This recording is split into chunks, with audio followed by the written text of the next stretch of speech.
I recently went back to school. I've been taking some master's degree classes, so I've been doing some things that I haven't done in a very long time, like writing papers and taking tests and, reading books, that sort of thing. So I have been thinking a lot about school and growing up in school and what was your favorite thing to do? What was your favorite subject in school? What was your favorite activity in school? And I know you're looking at me, you're thinking it was lunch, and you're probably close.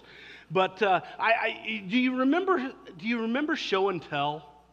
When you were a really little kid and you had show and tell time and you got to bring in something and talk about it in front of the class. I don't remember anything I ever brought in for show and tell. I have this recollection, and I can't promise you that this is a true, actual memory, but I have this recollection that one year, one of my friends, his name was Danny, he brought in for show and tell the G.I. Joe aircraft carrier.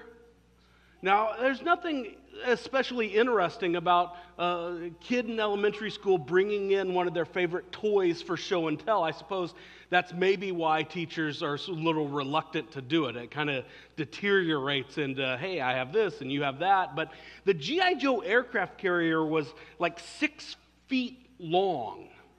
And so I have this very clear memory of show and tell with the G.I. Joe aircraft carrier.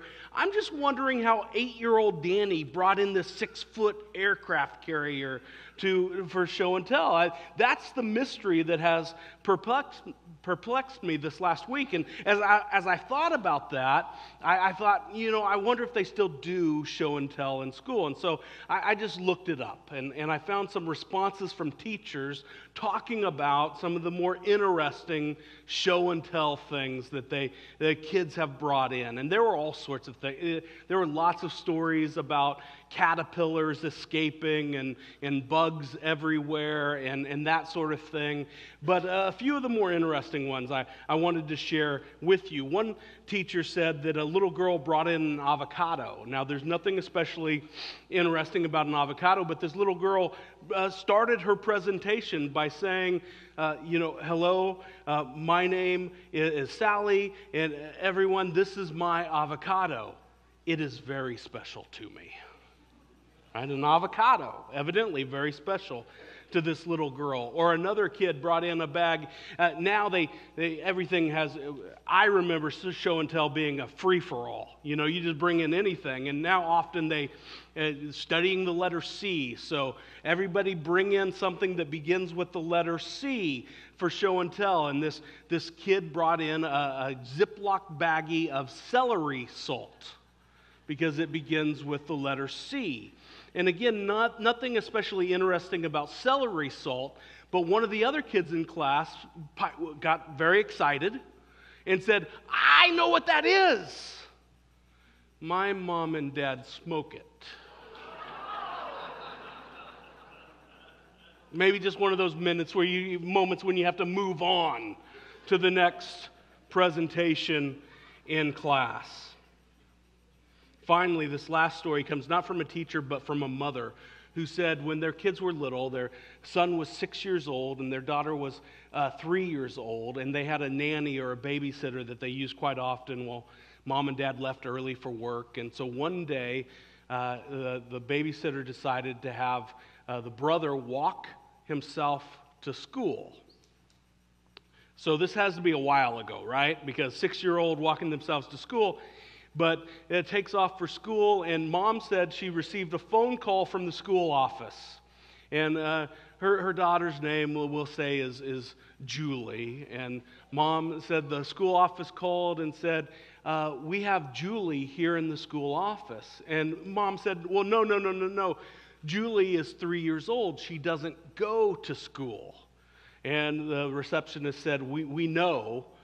Her brother brought her for show and tell. I don't know. I can see why maybe teachers would be reluctant to have something like show and tell in their classroom. I suppose something like that, show and tell, could be good or bad, and maybe it just depends on your perspective of what is taking place. I was thinking about show and tell, and as I was studying the story of Jesus' resurrection on that very first Easter Sunday, and I thought, oh man, isn't that the world's greatest show and tell? I mean, when you look at the story, especially as it's retold for us, as it's recorded for us in Matthew chapter 28, verses 1 through 10, and it's a story of come and see, go and tell. It is the greatest show and tell story ever recorded. I just want us to think a little bit this morning about that greatest show and tell story. We get to the very end of Matthew. We've been spending several weeks, we've been surveying the Gospel of Matthew, and we get to the very end of Matthew here in Matthew chapter 28. And if you go back just a couple of chapters, you'll get to chapter 26, and Jesus is arrested and put on trial. One of his closest friends, Peter, denies even knowing him, not once and not twice, but 3 times. In chapter 27, Judas gives up completely, and he hangs himself. Pilate tries to wash his hands of the matter and release Jesus, only to have that crowd that had been shouting Hosanna at the beginning of the week say, no, give us Barabbas instead. Jesus is beaten, he's crucified, and he's buried. And his disciples, these closest friends that he's been traveling with and ministering with for the last 3 years, are scattered, nowhere to be seen. It's early on that Sunday morning now. The previous day, I think one of the great things about this worship service on Saturday evening is that we get to sneak peek ahead, right? That Saturday, for Jesus' friends, for his followers, for these women we're going to talk about, it had to be terrible. It had to be excruciating. Just the silence, the loneliness, the completeness of it all. At least on Friday, there were people to care for and preparations to make, but on Saturday, there was just nothing to do but wait. And so first thing on Sunday morning, even before the sun started to rise, Mary Magdalene and the other Mary headed towards the tomb. They set out to go to the graveyard. Jewish tradition required folks to visit the tomb for 3 days. I've heard different reasoning about this. And one of the reasons given is that they say, well, you go for 3 days, and then on the 4th day you seal the tomb, and you go back to the tomb 3 days in a row to make sure that, Aunt Irma was really dead. I don't know if that's the tradition that these women were following. But they headed to the tomb early on that Sunday morning, and I wonder what the conversation was like. I wonder what they could talk about, if anything, as they walked in silence or mumbled greetings and conversation to that tomb on the early Sunday morning. I wonder, what did they expect to find? These same women had been there when Jesus was placed in the tomb. These same women had been there when the stone had been rolled in place. Now, we don't know. Maybe they'd heard, maybe they hadn't, that custom of sealing the tomb, of placing other rocks and things around that stone to make sure it didn't move and nothing else would get in, that sealing of the tomb that usually happened on the 4th day, happened on the Sabbath, because the religious leaders were worried that these same disciples, these friends of Jesus who had run away and hidden, might try to steal the body. And so not only had they sealed the tomb early, but they'd placed guards, armed guards, at that grave to make sure nothing happened to the body. Maybe the women knew, maybe they didn't. But we know from Matthew chapter 27 that they saw the body placed and the stone rolled in place. What were they expecting to find? What did they think they might do? I don't know if that custom, I think maybe that custom of folks going to a grave 3 days in a row to make sure that that person was really dead, I wonder if that's contemporary bias on our part. The truth is, people have been dying for an awfully long time. And somehow we convince ourselves that we are so far more advanced than the ancient world that they couldn't figure out when somebody was really dead. I don't mean to be crude, but I just wonder, did anybody ever go to the grave expecting for the person who had died and was buried to, not be dead? What could they possibly have expected to find at the tomb, at this grave? Maybe they were carrying spices to anoint the body, although other gospel accounts say that had already been done, kind of over and above expectations met there. And so what did they think they were going to do? I don't know what they expected to find or to do, but I think I know this, that it wasn't an accident, that it wasn't for no reason that these women were at that tomb on this morning. I don't know. I don't know what your expectations are for Easter. I don't know why you're here this evening, what you expected to hear or what you expected to gain.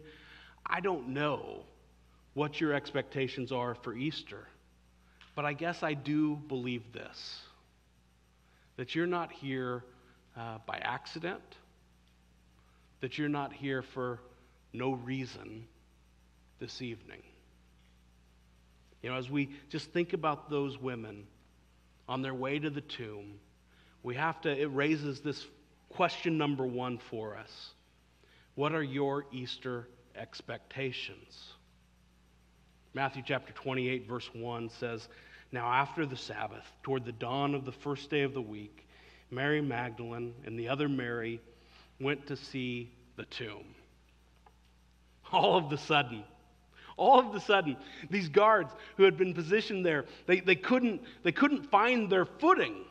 The earth was shaking, and they're looking at each other, and they're looking around and kind of stumbling around, and they're wondering what's going on. And then they think the rock. We'll look at the rock and at the entrance of the tomb, and surely that rock won't be moving, and we'll be able to steady ourselves. We'll adjust our bearings based on this landmark. And so they look for that rock, that stone covering the entrance of the tomb. Have you ever been in an earthquake? A couple months ago, evidently there was an earthquake in Oklahoma, I guess, that, Sherry called out from the living room. I was down the hallway in our house, and she said, "Did you feel that?" And I'm like, "What? What am I supposed to feel? Is it the big one? I don't know." And she said, "There was an earthquake." And I said, "Okay, Sherry, take care." And no, the kids are in Oklahoma. They're saying there's this earthquake. I don't know if you've ever been in an earthquake. When we lived in Arizona, we experienced an earthquake, shelves shaking, and never a dramatic, big earthquake. I've never been in that. I have been in severe storms. This last week or so, a couple weeks ago, there was this hailstorm that moved through the area. Sherry and Zoe and I were out of town. We were in Texas, but we started to receive these text messages and messages online. "Hey, is everybody doing okay at your house? We heard about this hailstorm coming through." And our response was, as far as we know, everything's fine. We're in Texas, so we're good. But we started to see pictures of neighbors and folks in the around the neighborhood who had, car windshields smashed out and all kinds of damage. And so Sherry contacted a neighbor and had them go look the day after, I suppose. And Zoe's car was parked outside. She was worried that there would be, some real damage to Zoe's car. It has some new dimples. It has a new look. But luckily, no windshields or windows busted out of it. I suppose it's a little silly that we got sort of anxious about, what's the roof going to be like? What is the car? How is that going to be? This stuff that we think we own, we're worried about it. I have a buddy who, this storm moved through, and he had his truck parked halfway under the carport. He said his truck doesn't fit under the whole carport. And so he had backed into the carport, though, that evening. And so the front end of the truck was sticking out of the carport, and he thought, as the hail started to come down, he thought, I better move the truck. I'm going to pull the truck out and pull it in forward under the carport. And so he went out, and he took one step off of the porch, and a hailstone hit him in the head. And he started to bleed, and he thought, well, I'm already out. I better go move the truck. And so he moved the truck, and he came back inside, and he's standing in his doorway. His wife and kids are looking at him as he's just bleeding all down the front of his face. And finally he said, will somebody bring me a towel? They were just frozen in sort of fear of the scene of that, what a hailstone could do to their husband and father. He's since recuperated. Well, to their dismay, those guards, they saw a boulder that had rolled away from the entrance. And I can't be sure if the angel had caused the earthquake, which caused the stone to move, or if this angel, who was by this time sitting on top of that stone, had manually kind of shoved the stone away. But in any event, the stone was moved. And these guards, these trained soldiers, if anybody in the first century would be described as sort of first responders, folks who had been there and done that, who have seen it and experienced everything, it would be these soldiers. And they're looking at this stone moved away, and this angel who they had seen descending from the sky like an extraterrestrial in some sci-fi movie. His clothes shining like lightning, Scripture says. And they're taking it all in, and they are more than frozen by fear. They are more than having their breath taken away. They I suppose, faint. Scripture says only that they appear to be dead. These trained soldiers tasked with guarding a corpse appear like a corpse as that stone is rolled away. Don't forget, though, they're not the only group at the tomb. This group of women who had seen Jesus placed in that tomb, they were gathered there at the gravesite that early that Sunday morning. They take in all the same events. They feel the earth shake. They're nearly blinded by the appearance of the angel. They even see these soldiers collapse as if dead. And then they hear these words, "Do not be afraid." Do not be afraid. What? I mean, why not be afraid? You brought the casserole for the funeral dinner to the gravesite only to be greeted by an earthquake and an alien invasion. Don't be afraid. Why not be afraid? The university recently has done this survey, this study of the greatest fears of Americans in 2023. It's a very recent survey. And these fears came back with, this is a sign of the times, I suppose, that 60% of Americans said they are very afraid of government corruption. All right? It's followed closely by economic and financial collapse, by nuclear weapons with countries, especially Russia, using nuclear weapons, the U.S. becoming involved in another world war, people they love becoming seriously ill, people they love dying, pollution of drinking water. The list kind of goes on from there. And I looked at that list and I thought, well, what kind of links all of these things together? What are people most afraid of? I heard a comedian one time say that he had read an article that said people are more afraid of public speaking than dying. He said that means that folks would rather be in the casket than offering the eulogy. Not according to this list. Right? According to the study in 2023, no, what really strikes fear into the heart of at least Americans, it's death and or things leading to your potential physical demise. I mean, you think about these women standing outside that tomb, experiencing that earthquake, seeing this angel sitting on top of that stone, the guards tasked with, these armed guards already fainted, having the appearance as if they have died. And you wonder, well, why wouldn't they be afraid? Do not be afraid. And the angel goes on quickly to tell them. He says, look, don't be afraid, because I know why you're here. You're here looking for Jesus, who was crucified. In other words, yeah, he really died, and he was really buried. He was really here. But the angel said, he's not here any longer. He's risen. There's no reason for you to be afraid, because the thing that you fear the most has lost its sting. Death is defeated. Jesus, who you trusted and loved and followed, has kept his word. He's not here. He has risen. Matthew chapter 28, starting in verse 2, it says, "And behold, there was a great earthquake, for an angel of the Lord descended from heaven and came and rolled back the stone and sat on it. His appearance was like lightning, and his clothing white as snow. And for fear of him, the guards trembled and became like dead men. But the angel said to the women, 'Do not be afraid, for I know that you seek Jesus, who was crucified. He is not here, for he has risen as he said.'" It raises for us the second question we have to consider. How will you manage your Easter fear?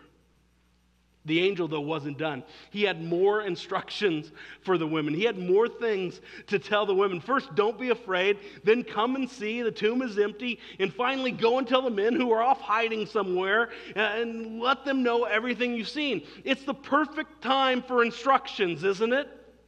I mean, think about it. An earthquake, an angel, what appeared to be dead guards, a risen rabbi.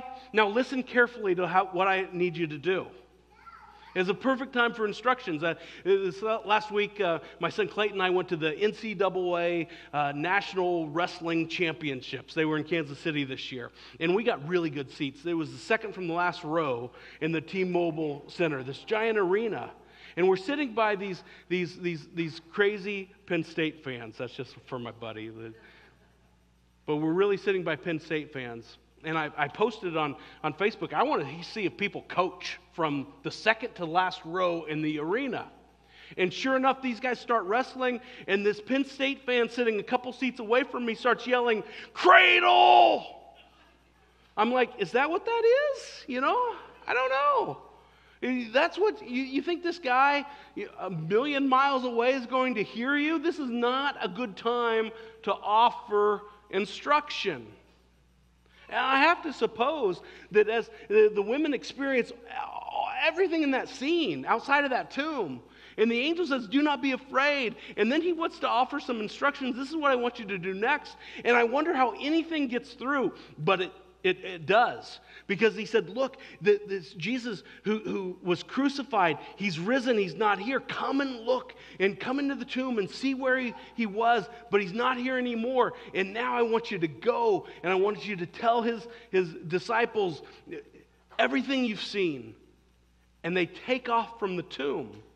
On their way, on their way to obey the instructions of the angel, Jesus appears to them. Now, we've had earthquakes and angels and clothed like lightning. We've had guards fainting and looking like they're dead. And Jesus, not in his grave because he's raised from the dead, shows up before these women and he says, "Hello. How's it going?" Right? Greetings. He offers these women. They at least have enough sense to respond to that greeting by falling at his feet in worship. And they grab on to Jesus. And they hold on until finally he says, No, get up and go and tell my brothers everything you've seen.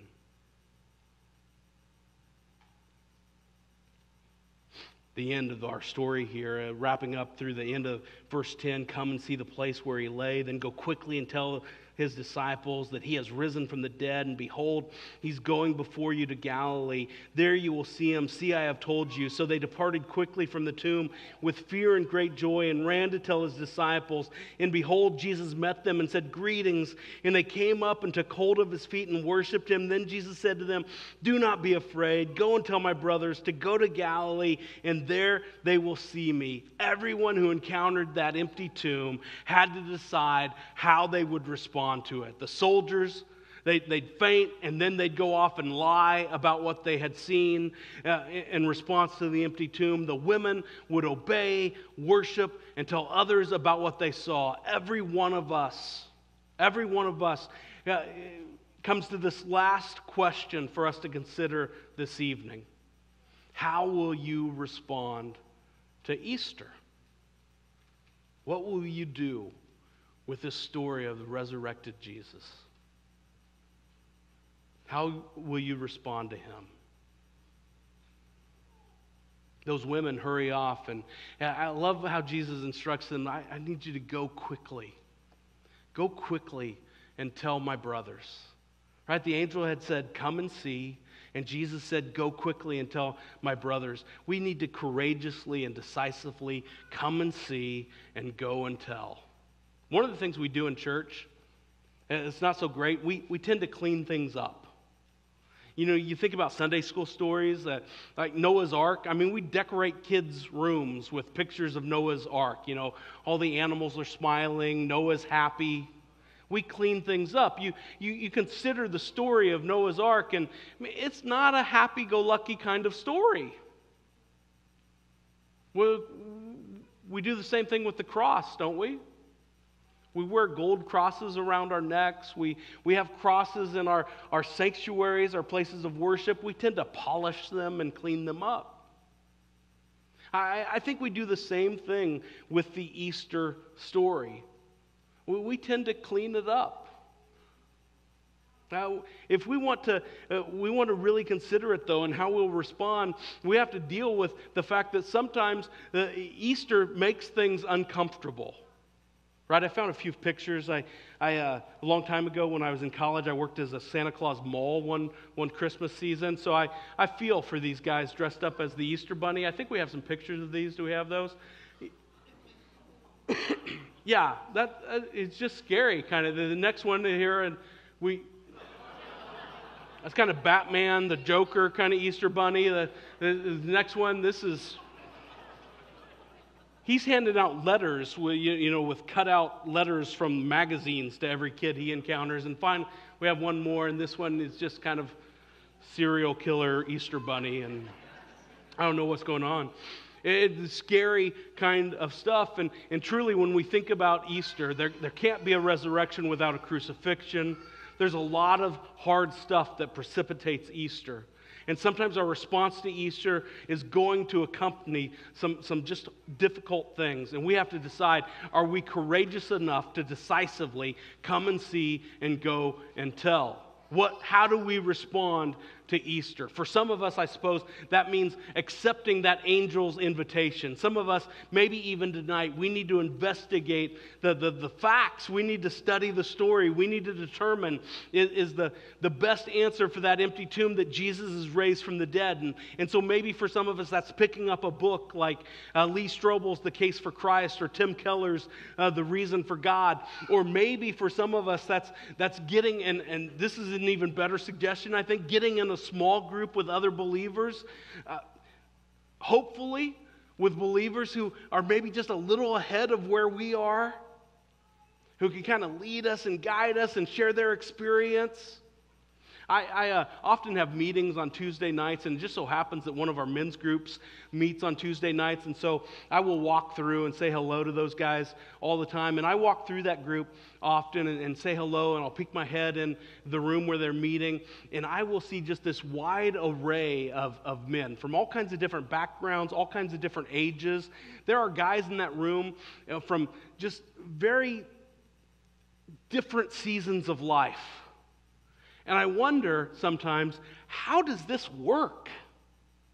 Why does this group of guys keep showing up week after week after week to study God's Word together and to meet together? Now, usually they're eating, so that has something to do with it. Right? But I figure there's something more to that. And some of it truly is that this is, the New Testament talks about, older men lead the younger men, older women lead the younger women. There's something to this idea of, hey, every Paul find a Timothy.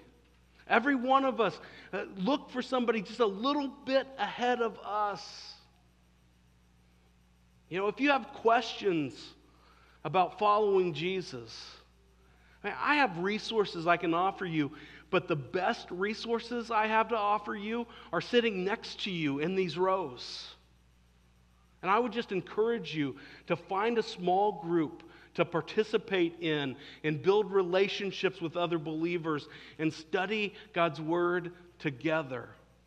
There'll be new small groups forming, or small groups forming new studies with our new sermon series beginning next week. And you can find all that information on the Next Step station. It's available in that Church Center app we talked about. There are directions to sign up and participate in a small group in our bulletin. For some of us, that next step looks like just participating in the life of Jesus' team, his community, his family, the church.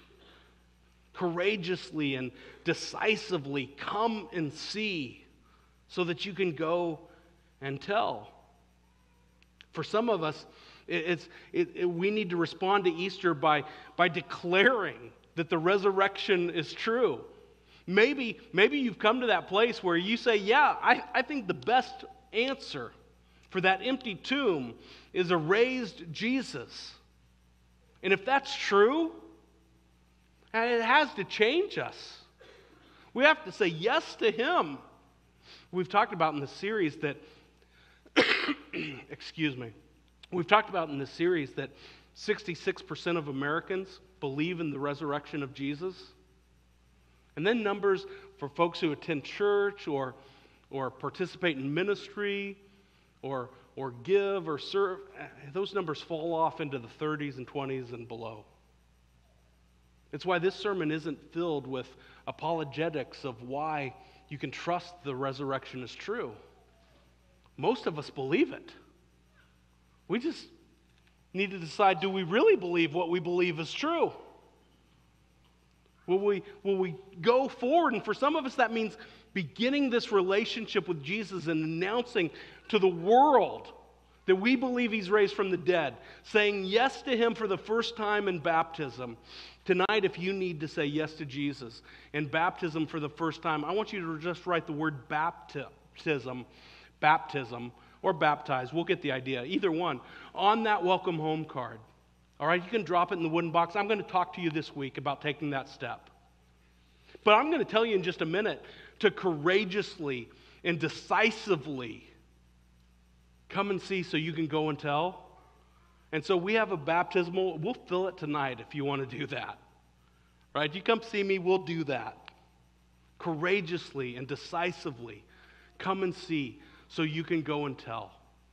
For some of us in this room, you need to decide, hey, this weekend isn't going to be my only weekend, right, participating in worship with other believers. And so for some of us, it's just a simple step of, next week I'm going to be back. I'm going to be in a church with believers worshiping. We'd love to have you back at Wallula. But if it's not Wallula, find a church home where you can worship, where you can be a part of the family of God, where you can serve alongside Him courageously and decisively. Come and see so you can go and tell. Some of us, you're ready to say, man, I want to be a part of what's going on at Wallula, and I want to place membership and pour my energy and pull in the same direction as everyone else here. And so your next step might be that Explore Wallula class. The information's in the bulletin. It'll be next week. You can sign up on the Church Center app. Just write Explore Wallula on that welcome home card. We will get you registered. Courageously and decisively come and see so you can go and tell. For others of us, it's that moment when we have to really decide, is what I believe really true? And man, if Jesus raised from the dead, that changes everything for all of eternity. How can we not share that with the folks we care about in life? Take that invitation card and invite them to worship with you next Sunday. Share with them the difference that Jesus has made in your life. Courageously and decisively come and see so you can go and tell.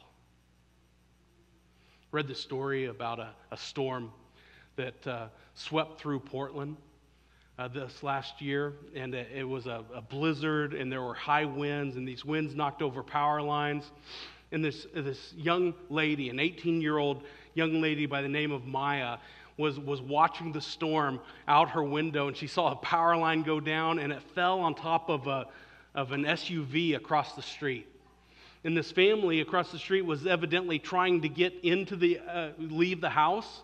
And so they were into the SUV, and the power line fell on it, and then this family scattered, trying to get out of the car. A fire started underneath it, and they were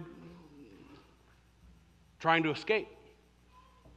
And she saw a couple of people fall, and they touched that power line and electrocuted, dead in an instant. One gentleman got out of that car in the back seat, and he was holding a baby, and he slipped and fell, and he hit that power line, and he died at the scene.